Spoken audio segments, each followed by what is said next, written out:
தித்திக்கும் தேர்ந்துமிழா திக்கட்டும் பரவட்டும் முத்தமிழ் தாய்க்கு என் முதற்கண் வணக்கங்கள்.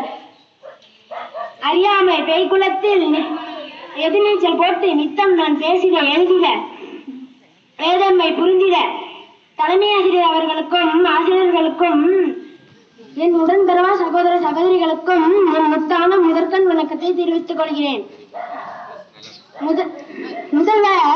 முதல்வர் ஒருவர் சாலையில் 4 சக்கர வாகனத்தில் சென்று கொண்டிருந்தார். அப்போது சிறுவர்கள் ஆடு மேய்த்துக் கொண்டிருந்தனர்.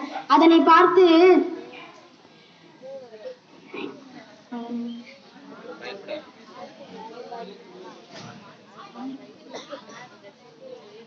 பள்ளிக்கூடம் செல்லவில்லையா என்று கேட்டார்.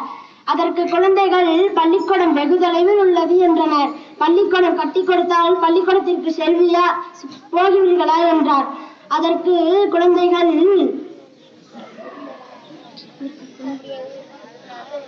நாங்கள் ஆடு மேய்த்தால் ஆட்டின் உரிமையாளர் எங்களுக்கு சோறு போடுவார், ஆனால் நாங்கள் பள்ளிக்கு சென்றால் எங்களுக்கு யார் சோறு போடுவார் என்றனர். இதற்கு பிறகு ஒருவேளை உணவாது வழங்க வேண்டும் என்று முடிவு செய்தார். அவர்தான் கர்ம வீரர் காமராஜர். அவரை பற்றி தான் பேச வந்திருக்கிறேன். காமராஜர் அவர்கள் 1903ஆம் ஆண்டு ஜூலை மாதம் 5ஆம் தேதி தமிழ்நாட்டில் உள்ள விருதுநகரில் பிறந்தார். இவருடைய தந்தை பெயர் குமரசாமி நாடார், தாயார் சிவகாமி அம்மையாரும் ஆவார். இவருடைய இயற்பெயர் காமாட்சி என்பதாகும். இவருடைய தாயார் இவர் மிகுந்த நேசத்துடன் ராஜா என்று அழைப்பார். அதுவே பின்னர் காமராஜர் என்ற பெயர் வர காரணமாக அமைந்தது.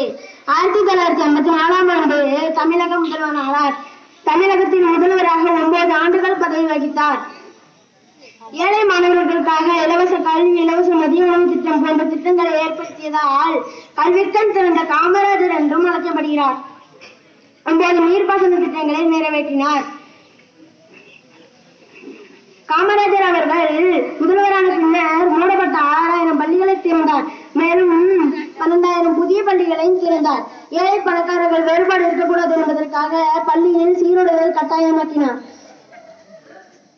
காமராஜரின் ஆட்சி காலம் தமிழகத்தில் பொற்காலம் என்றும் அழைக்கப்படுகிறது. கர்ம வீரர், படிக்காத மேதை, பெருந்தலைவர், தென்னாட்டு காந்தி, கல்விக்கண் திறந்த காமராஜர் என பல்வேறு சிறப்பு பெயர்களால் அழைக்கப்படுகிறார். படிக்காத மேதையா இருந்தாலும் அனைவரையும் படிக்க வைத்த பெருமை அவருக்கே சேரும். காமராஜர் அவர்கள் 1975ஆம் ஆண்டு அக்டோபர் 2ஆம் தேதி தமிழ் காலமானார். நாட்டிற்காக வாழ்ந்த நல்லவரை காலம் முழுவதும் நினைத்து போற்றோம். நன்றி.